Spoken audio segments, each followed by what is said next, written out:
আমাদের ছেলেরা ইনারা মাহফিলকে মনে করে এটা গানের আসর।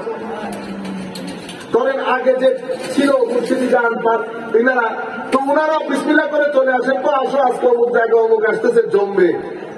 কি হবে? জমবে। এখন তো মাহফিল হয়ে গেছে দুই তিন ধরনের। একটা জমাইনা মাহফিল, যিনি এসেছি ওনারও অজু নাই, যিনি শুনতে এসেছেন তারও অজু নাই।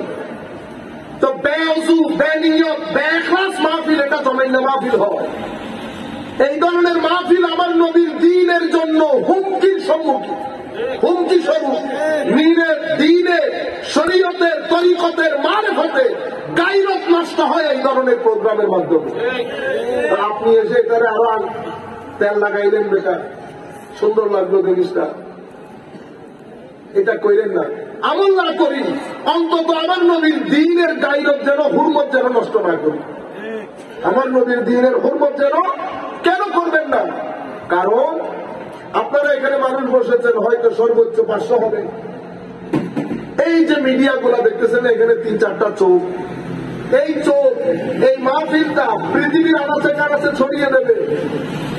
মানুষ 3 ধরনের হয়। এক ধরনের মানুষকে আমরা বলি কনসেপ্টিভ মাইন্ডসেটের মানুষ, এরা ইন্টেলেকচুয়াল টাইপের হয়, অনেক ইন্টেলিজেন্ট হয়, ভালো ভালো বিশ্ববিদ্যালয়ে ভালো ভালো বিষয় পড়ে, এদের চিন্তা চেতনা এক ধরনের। আরেক ধরনের লোককে আমরা বলি পারসেপটিভ মাইন্ডসেটের লোক, এরা এক ধরনের মাইন্ডসেটের হয়, আরেক ধরনের ইমোশনাল হয়। আপনি যখন তকরির করলেন, আমাদের পুরা রাষ্ট্রের মধ্যে লেখাপড়া আলা লোক ওরা উপরের দিকে চায়, পুরা রাষ্ট্র, ওরা 10 জন হোক আর 15 জন হোক, রাষ্ট্র পরিচালনা করে তারা।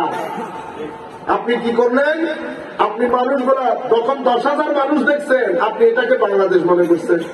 বাংলাদেশে আমার ভাই 20 কোটি মানুষ মিনিমাম, কম করে হলো 20 কোটি। 10,000 মানুষ দেখে এরকম বেহুশ হয়ে গেলেন, আপনি বুঝতেও পারেন না।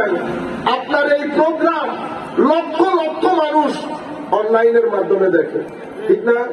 আপনি 10,000 মানুষকে হাসাইছেন, কি কি বলছেন, মাঝে মধ্যে তো গায়ে হয় না আগুন ধরে যাওয়া। এটা আমার নবীর দ্বীন, দ্বীন এভাবে করে? এটা আমার নবীর শরীয়ত তরিকতের বাগান।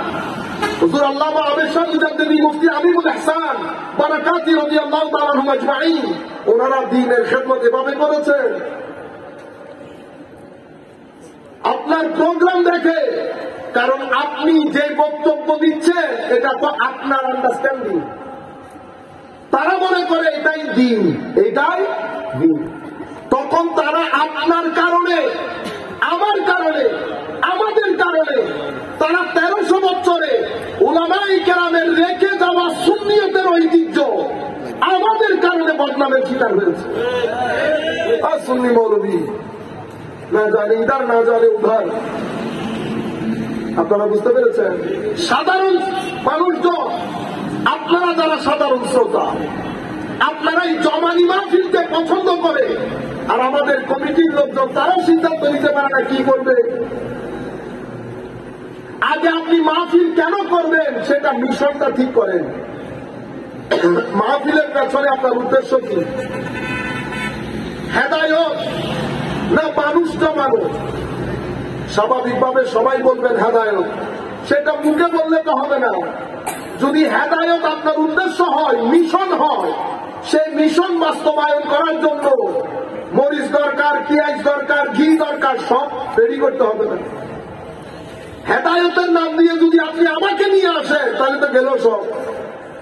আপনি যদি হেদায়ত নির্ধারণ করেন, তো আপনাকে হেদায়ত দিতে পারে সেই ধরনের একজন আলেম ব্যবস্থা করতে হবে। আমরা যারা আসবো, আমরা চেহারা দেখতে আসবো না, শিখতে আসবো। শিখতে অজু করে আসবেন, নিয়ত করে আসবেন। যদি জামাইনা মাহফিলে আসতে ইচ্ছা করে, আল্লাহর ওয়াস্তে আসিয়েন না।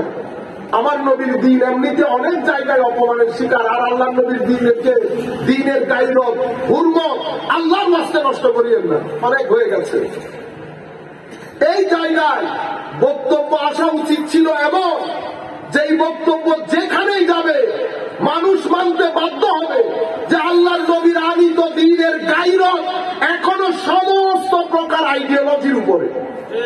সমস্ত প্রকার আইডিওলজির উপরে। এরপরে আমি হিংসা, অহংকার, হুঙ্কার, ফতোয়া এগুলোর কথা নাই বললাম। 10,000 মানুষ দেখছেন, আপনার হুঁশ আর হুঁশের জায়গায় নাই।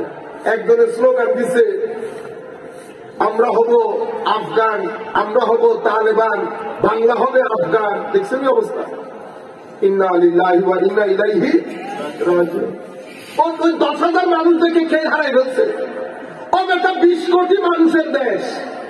তোমার যদি এতই আফগান হইতে ইচ্ছে করে তো এখানে টিকিট পাওয়া যায় না।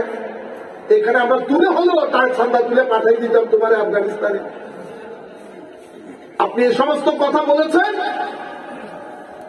উন্নত জায়গা, বড় জায়গা থেকে সবাই দেখছে, কই দেখেন এগুলা। তারা কি বুঝে সুন্নিকে আর অমুককে ও সুন্নিকে? তারা সবাইকে তো এক ব্রাশ দিয়ে কালার করে ফেলতেছে।